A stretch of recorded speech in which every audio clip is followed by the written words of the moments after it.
bien, bonjour à toutes et à toutes. On se retrouve aujourd'hui pour la suite de Folux avec encore Soufre Mercuriel. Une suite, une suite. L'épisode, la fin du prologue. Je tenais juste à préciser quelque chose avant de commencer. Vous avez dû remarquer le manque d'activité sur ma chaîne. C'est dû premièrement, c'est les vacances et deuxièmement, je cherchais un autre ordinateur pour changer celui que j'ai actuellement, car il est cassé. Donc voilà. Et je vais laisser Thibaut commencer tout de suite, hein. Le garçon se détendit, oubliant toutes ses récentes mésaventures, en se laissant couler dans le bain maintenant plein. En apnée et restant en communion avec le silence de l'eau autant qu'il put. C'était apaisant, rassurant. Il émergea finalement et entreprit de se laver, mais son mal de tête sourd et lancinant recommença. Il reprit quelques minutes pour se reposer, et finit par sortir pour se sécher. Un bourdonnement insupportable toujours ancré dans la cervelle. L'humidité de la pièce et la chaleur ambiante rappelaient celle d'un sauna. Pollux prit une serviette et s'épongea les cheveux, se faisant son regard tomba sur le miroir. Tracé en lettres distinctes sur la buée de la vitre, il pouvait lire Memento Mori. Les yeux écarquillés, Pollux sentit la peur lui mordre l'estomac et le ventre tout entier. Le bourdonnement qui le taraudait se transforma bientôt en voix, qui, mutant en cri suraigu, lui fendit littéralement le crâne en deux. La douleur était si intense qu'il ne put continuer à rester debout. Il se mit à crier de surprise et de souffrance sous le coup de cette fantastique explosion qui avait lieu dans sa tête. Il hurlait, hurlait. Sa mère apparut dans l'embrasure de la porte, qu'il avait heureusement oublié de verrouiller. Le voyant nu et le visage déformé par la douleur, elle se précipita vers lui, demandant affolée ce qui lui arrivait. L'étreinte maternelle fit taire la formidable douleur, sans en venir complètement à bout, mais la rendant plus supportable. Le garçon, complètement sonné, voyait sa mère, les larmes aux yeux, articulant des mots qu'il n'entendait plus, et en crescendo, le Dies Irae du Requiem de Mozart prit toute la place dans son esprit. La mélodie était magnifique, mais terrifiante. Il perdait lentement connaissance, silencieux dans les bras de sa mère désespérée, qui le secouait maintenant pour tenter de le ramener à lui. Mais ses tentatives restèrent vaines. Il était nu, frigorifié, affamé, et épuisé comme au premier jour de sa vie. Il n'était pas dans un lieu appartenant à l'univers connu. Autour de lui, les ténèbres étaient denses, seule une lumière blanche brillait, hors d'atteinte. Une voix androgyne s'éleva. Aujourd'hui, Pollux, c'est la fin. La fin de quoi demanda le garçon. Sa voix flanchait, il était terrorisé. De toi, tu vas mourir. La phrase avait été prononcée calmement par la lumière. La lumière. Elle glaça d'effroi Pollux. Comment accepter sa mort quand on a 15 ans? On n'a jamais philosophie sur la vie, et donc encore moins sur la mort. Bien sûr, il est toujours agréable de la frôler rien que pour impressionner ses congénères. Mais quand on rentre en contact direct avec elle, là c'est une autre chose. La mort est d'autant plus hideuse quand elle ne vous a jamais adressé un signe auparavant. Mais je ne veux pas, j'ai tellement à faire. C'est trop tôt, rien que pour ceux qui m'aiment, c'est trop tôt. Je ne peux pas, je ferai tout ce que vous voudrez, quel que soit le prix à payer, mais pas maintenant, s'il vous plaît. L'immortel a ses raisons que la raison ignore. Marché conclu, Pollux, tu n'auras qu'à tenter de survivre.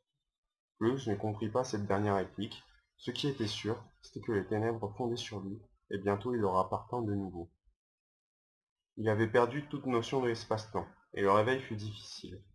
Le tableau qui s'offrait à lui était en tout point semblable à la première fois où il s'était réveillé à l'hôpital. Le mal de tête en moins. Encore une fois, ses parents le couvrirent de baisers, encore une fois un médecin débarqua, mais cette fois-ci avec un diagnostic précis. Pollux apprit qu'il était à l'hôpital, qu'il commençait à détester, depuis une semaine. Il avait subi une lourde opération qui avait permis de retirer une tumeur tout juste opérable, logée dans son cerveau. Les complications avaient nécessité de le mettre dans un coma artificiel de 5 jours. Toutes ces mésaventures s'expliquaient par cette tumeur. Les maux de tête, les pertes de connaissance. Il en déduit que ses hallucinations secrètes aussi. Bientôt, après des examens multiples, Pollux put enfin rentrer chez lui. Il passa une semaine normale, sans vision, avec quelques maux de tête, dus aux suites de l'opération. Tout allait bien. Trop bien. Début de l'aliénation. Il avait fait ses devoirs, pris sa douche, dîné avec ses parents, regardé 2 épisodes de sa série préférée à la télé, et était finalement allé se coucher.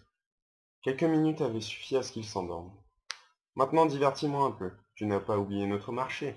L'exclamation enjouée le réveilla. Il sursauta et tomba de son lit, qui n'était pas le sien. C'était un lit d'hôpital, mais sur les côtés pendaient d'épaisses lanières de cuir qui devaient servir à attacher le patient à son lit. Quand c'était nécessaire, bien sûr.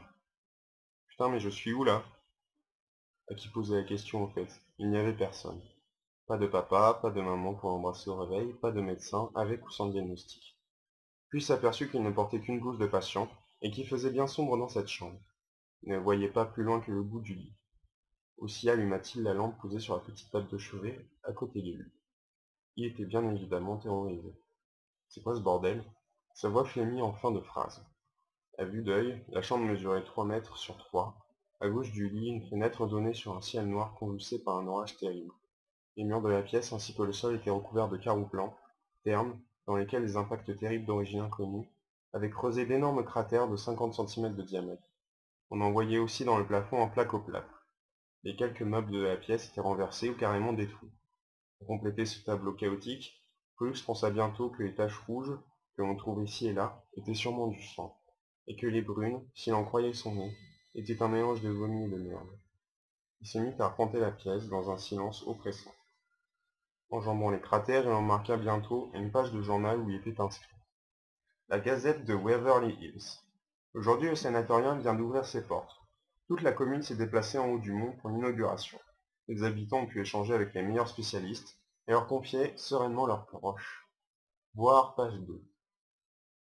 La photo qui suivait montrait un bâtiment en U, donnant sur une cour où étaient réunis habitants et soignants en blouse blanche. Le point de vue permettait aussi de voir un large portail massif ouvert au monde. Soudain la page s'effrita et tomba en poussière. Pollux se remit à arpenter la pièce pour comprendre. Après quelques pas, une vieille toux le reprit. Il toussa pendant une bonne minute, s'écorchant le pharynx, et alors qu'il croyait en avoir fini, une dernière convulsion lui fit cracher un long filet de sang. Il se tenait vers la fenêtre. Là, dehors, il faisait nuit noire, et les nuages amoncelés pleuraient une pluie diluvienne. Le flash blanc d'un éclair, il reconnut immédiatement la cour du sanatorium qu'il avait vue dans le journal. Sa toux sanglante, le sanatorium, pourrait-il qu'il soit tuberculeux? Pourtant, il y avait 1 heure à peine, il était dans son lit, dans sa chambre, dans sa maison. Il ne comprenait rien. Maintenant, que faire? Sortir, bien évidemment, mais comment? En mettant en relation la photo du journal et la vue que lui donnait sa fenêtre, il conclut qu'il était dans l'aile est, au 5e étage, dans la dernière chambre donnant sur la cour. Il n'avait qu'à traverser le bâtiment pour atteindre le portail. Oui, mais s'il était enfermé dans sa chambre, ça il pouvait le vérifier dans la minute. Le jeune homme se dirigea vers la porte, les fesses au vent, ses pieds nus gémissant de douleur chaque fois qu'il marchait sur un des pas. Il fit tourner la poignée de la porte qui s'ouvrit, en faisant grincer ses gonds. Par-delà la chambre, l'air était plus frais instantanément, il eut la chair de poule. Il faisait tellement sombre, il ne pouvait voir pas plus loin que sa main, une fois le bras tendu. Il entreprit de continuer sur sa gauche, et bientôt il vit 2 portes. La première était jaune, marquée d'un panneau où on pouvait lire « Local », qui devait donner sur une remise. Tandis que sur la seconde, rien n'était inscrit, mais il pouvait penser que c'était l'entrée d'une chambre opposée à celle où il s'était réveillé, car elles étaient en tout point similaires. Il opta pour la porte jaune, espérant trouver des vêtements. La remise était très exiguë. Au fond, il entrevoyait un casier. Il s'avança. La porte en était fermée par un cadenas. Cadenas tellement rouillé qu'un seul coup suffit à le faire céder. Photo d'une très belle femme était scotchée à la porte. Sur un cintre, un bleu de travail fatigué et en dessous une paire de bottes en caoutchouc. Pollux n'avait jamais eu autant de plaisir à enfiler un vêtement. La seule fausse note était le contact de ses testicules contre la couture épaisse du pantalon. Il se mit en quête d'une lampe torche qui lui permettrait d'avancer sereinement dans les couloirs sombres du sanatorium. Il fouilla le local, trouva miraculeusement une lampe en état de marche et un sac bandoulière. Il s'apprêtait à sortir la lampe allumée à la main quand il se rendit compte qu'il était totalement sans défense face à d'éventuelles menaces. Aussi retourna-t-il dans le local, fourra quelques tournevis de différentes tailles dans le sac et s'empara d'un balai. Sortit pour de bon cette fois et reprit son exploration. Dans le couloir, il voyait les mêmes cratères et les mêmes taches que dans sa chambre. Alors qu'il s'avançait, le bruit de ses pas battait en rythme avec son cœur affolé. Il passa 4 cellules, là le couloir continue à droite. Et ben c'est la fin de ce 2e épisode.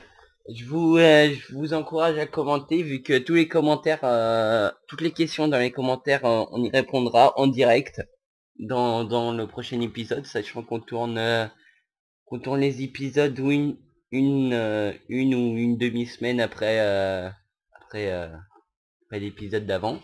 Et ben je vais vous dire au revoir et c'est tout. Thibaut, si tu as le mot de la fin. Ben, bonne journée, et puis merci encore d'avoir suivi notre vidéo. Oui, et Ah, ben et si, j'ai fini mon deuxième roman. Celui-là, j'espère qu'il aura un peu plus de succès que le premier.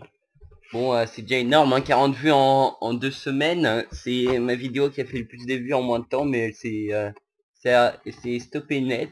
Bon, c'est pas grave. J'espère que cet épisode 2 vous plaira. Pour lui, c'est déjà énorme, 40 personnes. Et peut-être une vidéo sur Arma 2, je sais pas. Allez, au revoir et à la prochaine.